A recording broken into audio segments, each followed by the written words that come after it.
Wisconsin Democracy Campaign, as its name suggests, provides some of the most important services in the interest of democracy available in Wisconsin. One of the most valuable is in danger, and we'll talk about it this morning on For the Record. Good morning, I'm Neil Heinen. Rather than me summarizing what's at stake here, let me right away bring Wisconsin Democracy Campaign Executive Director Mike McCabe in to talk about his organization and what's going on here. And Mike, welcome back. Thanks for having me. Wish it was under slightly different circumstances, but I also don't want to paint the picture of the imminent demise of the Democracy Campaign. But there's been a funding problem, that a funding cut that's really affected it. I think we should start, however, if you would, by reminding people what the Wisconsin Democracy Campaign is, what its history is, what it does, and why so many people consider it so important. Well, we start by tracking the money in state politics. And that's why that's kind of its existence was. That's our bread and butter, yeah. and that's where we started. We were founded in 1995 because we were starting to see increasing amounts of money in Wisconsin political campaigns. It occurred to some of us there's really no way to track that money. At the time, you really had to go down to the old state elections board office and paw through thousands of pages of paper reports. You were looking for needles in haystacks, and so it occurred to us that we needed to use the power of this new thing called the internet and create a searchable online database that people could use to follow the money. So that's where we started, and we launched that database in 1996. We have been managing it and expanding it ever since. It's now got almost 1 million records of campaign donations to candidates for state office. And so we start by enabling people to follow the money and enabling journalists to follow the money and do investigative journalism related to money in politics. And that really is our bread and butter. It's where we started, and it's still at the core of our work.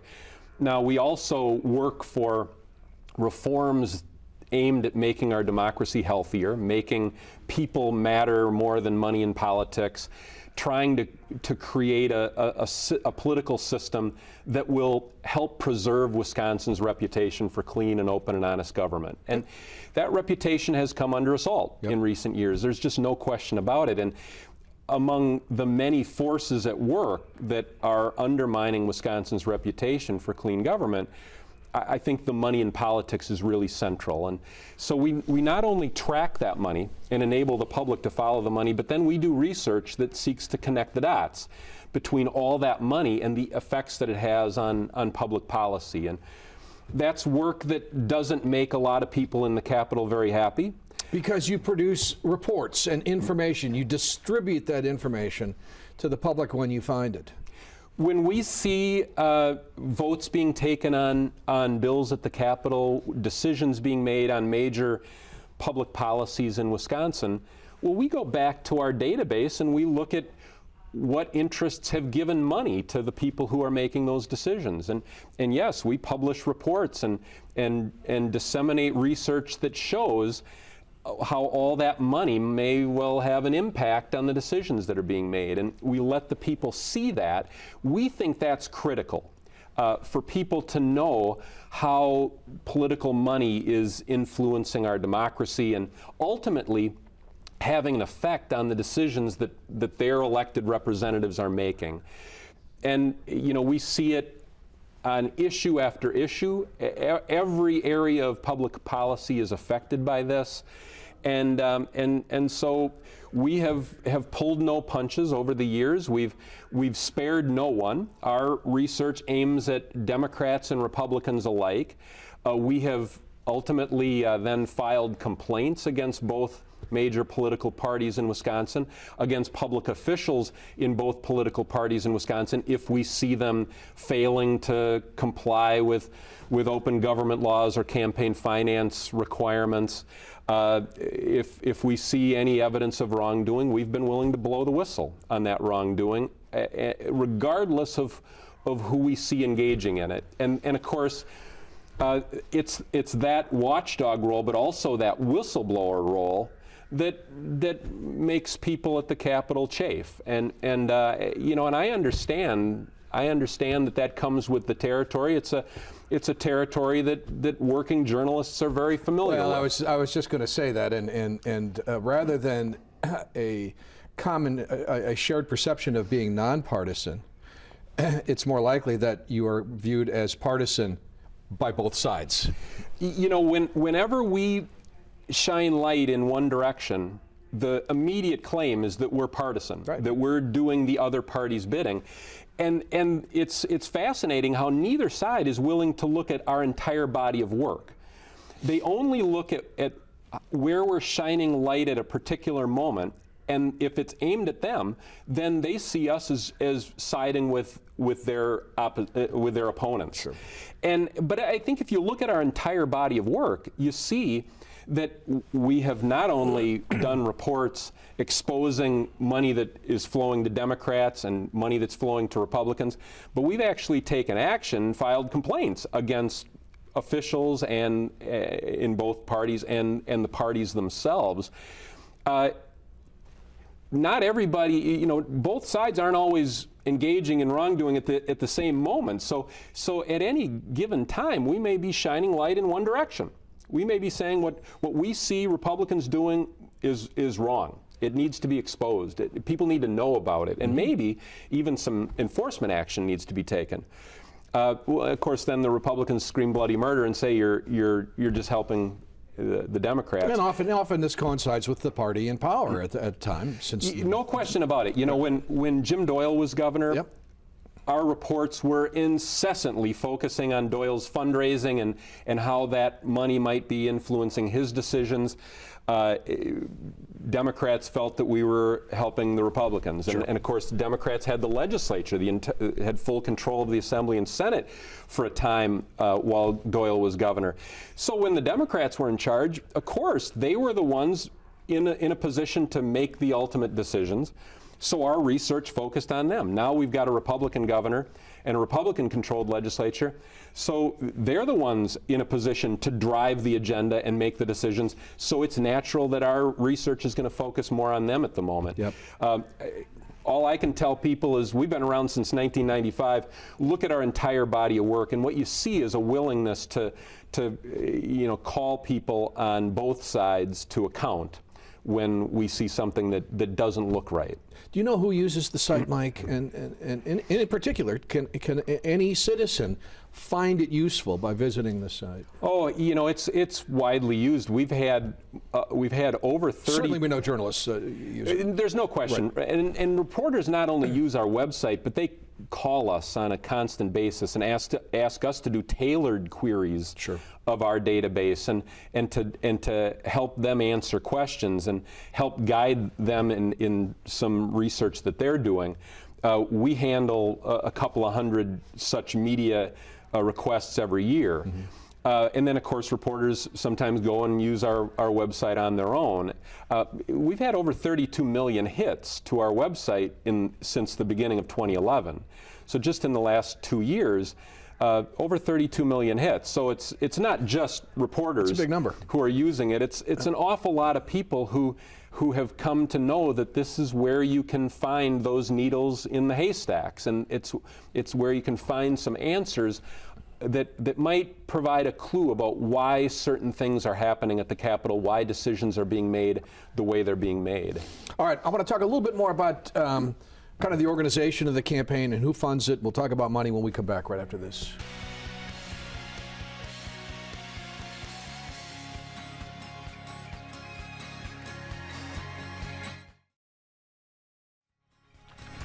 I'm back with Mike McCabe, the executive director of the Wisconsin Democracy Campaign, and we're talking about a recent cut in funding that we're going to get to in a minute, the Joyce Foundation ending its support after 16 years of supporting the Democracy Campaign, and the potential impact that loss of funding has on the work that the Democracy Campaign does, particularly this searchable database that is such a big resource. And we're going to talk about how you can help if you are interested.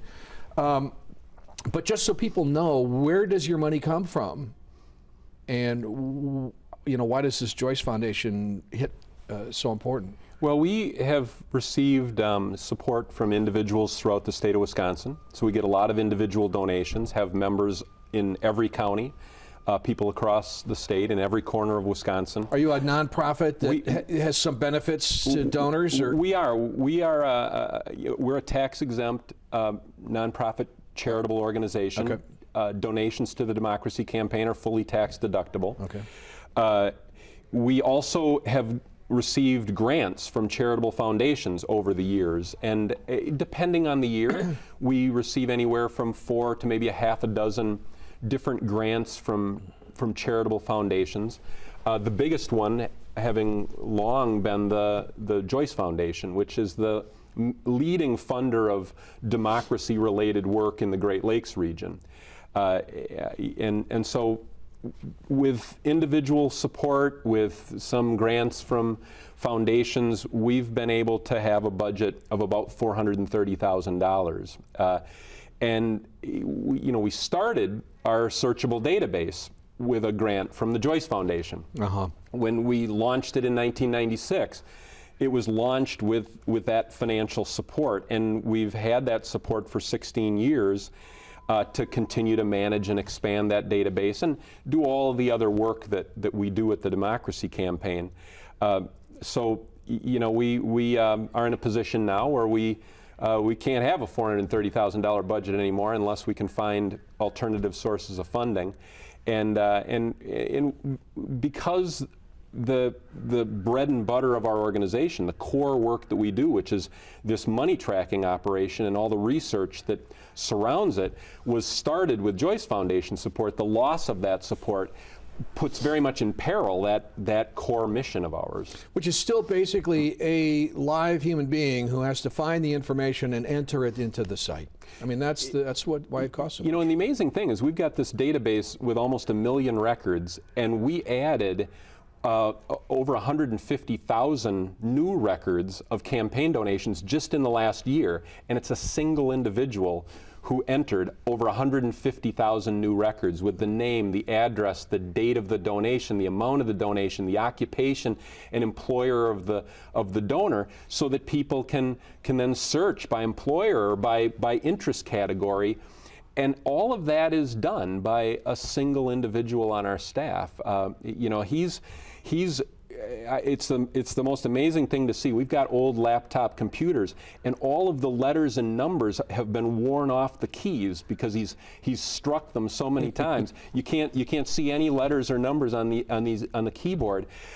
It's really a Herculean effort by a single person. It's one of the reasons we've been able to do this work so efficiently. It's because we've got this remarkable staffer, David Julseth, who is our data analyst and does this great work for us. Mike, does this reflect either on the part of the Joyce Foundation or people who influence the Joyce Foundation what is sort of a national trend towards keeping money in politics? And conversely, a reluctance to restrict the amount of money in politics? Well, we were not given an explanation for the decision. We were informed over the holidays that we were losing this source of funding, and it was a little bit more than half of our income. And so this was a huge blow financially. Now, we had received no advance warning that the decision was coming. In fact, we had been invited to apply for renewed funding, and all initial signs pointed toward approval. So it was really sort of a bolt of lightning that hit over the holiday season when we got word that in fact the Joyce Foundation was ending its support.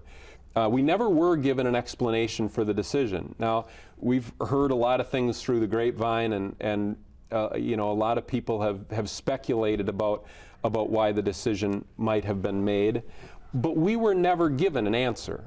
So I can't say for sure why the Joyce Foundation did this. What I do know is that they did interview legislators, they did interview people in the Capitol before making the funding decision. And I do know from reliable sources that a lot of the feedback was negative, that we're too aggressive, that we're a thorn in their sides. Those kinds of comments went back. You know, how much all of that was weighed in the decision making, I can't know, because I have not been given insight into the decision making Well, just the simple reality is you are operating in an environment in which Supreme Court decisions have changed the way business is done in politics. You know, and we've run into bipartisan resistance to reform. You know, both parties, when they've been in power, have talked some about the need for reform relating to money in politics, but they don't do anything. They continue to perpetuate a system that I think is doing great harm to our democracy, and it's diminishing the voices of ordinary citizens. It's hurting the ordinary citizen's ability to have good representation. Wealthy and powerful interests are being well represented at the Capitol. Ordinary citizens are not, and it's because of the way political campaigns are operating, and they don't want to change that. Well, this is probably a subject for a different show, but it was 10 years ago, Mike, that either you were on this show or meeting with the editorial board talking about now is the time to change how redistricting is done in a state with several election cycles before the next census. We didn't do it the last decade, and we're right in the same spot right now where Republicans are in power. They don't have to worry about 8-10 years from now. They probably, many of them won't have their jobs anyway, and yet there's no interest in changing how that's done. And it's about money. It's about money. And here's some insight into, you know, into how closely they guard this power. We've been preaching about redistricting reform for a long time. Sure. The Democrats controlled the legislature in 2009, leading up to the 2010 elections. We were pleading with them to pass redistricting reform. They refused. Then the Republicans won the 2010 elections. Governor Walker got elected, and the Republicans took over the legislature. I went to Democratic legislators at the time and said, why don't you go into lame duck session after the election and pass redistricting reform? Right. You don't control the process anymore. And they wouldn't even do it then. Right.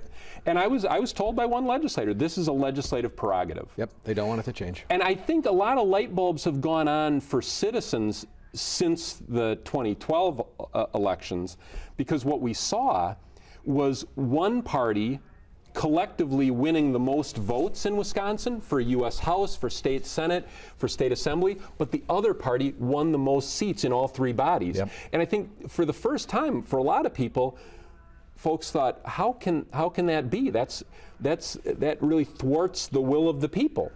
That is a tremendous illustration of the power of redistricting. I've been talking about it for decades. Right. It's why we should change the system. Both parties want to keep it the way it is. All right. We're going to talk about how you can help if you're interested with this work right after this.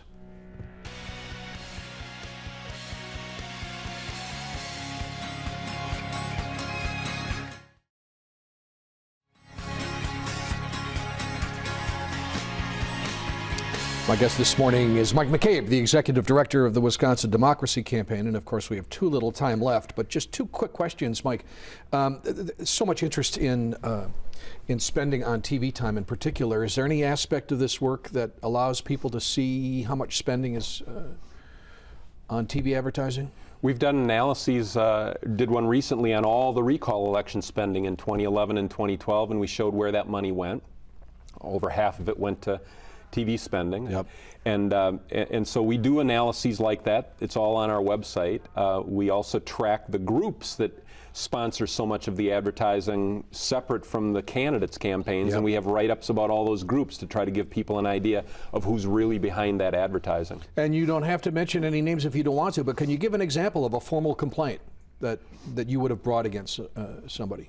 Oh, we filed complaints against both political parties for failing to follow campaign finance disclosure laws. We filed against candidates for neglecting to disclose the occupation and employers of their donors, which conceals from the public the interests that are trying to influence them.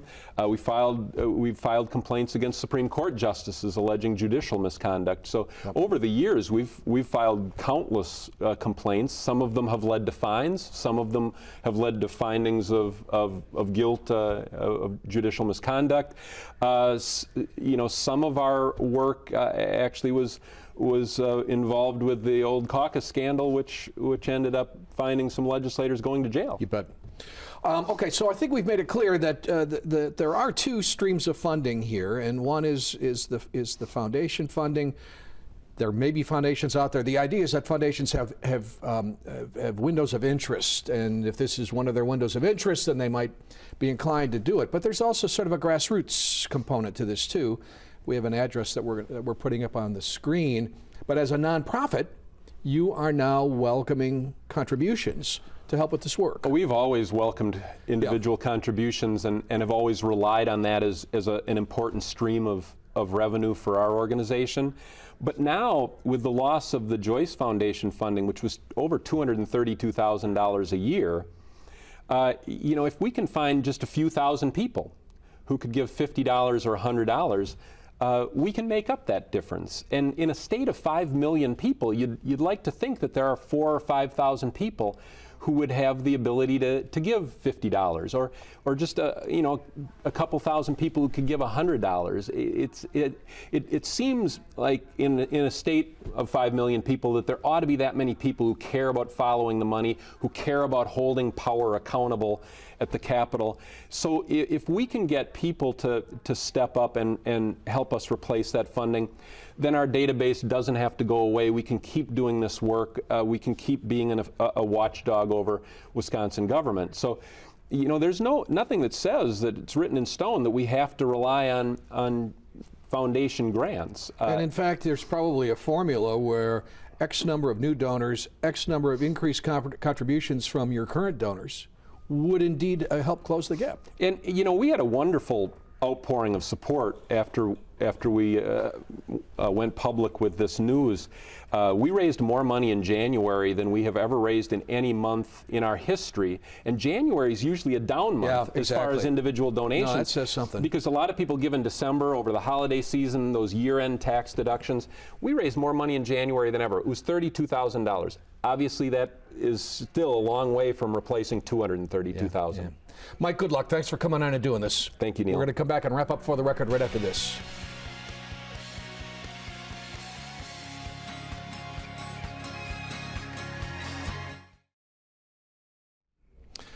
My thanks to Mike McCabe. Here's one last look at the address and website phone number. If you're interested in helping the Wisconsin Democracy Campaign, I encourage you to at least visit the site and see the work that is done there. Thanks for joining us on For the Record. We'll see you next Sunday.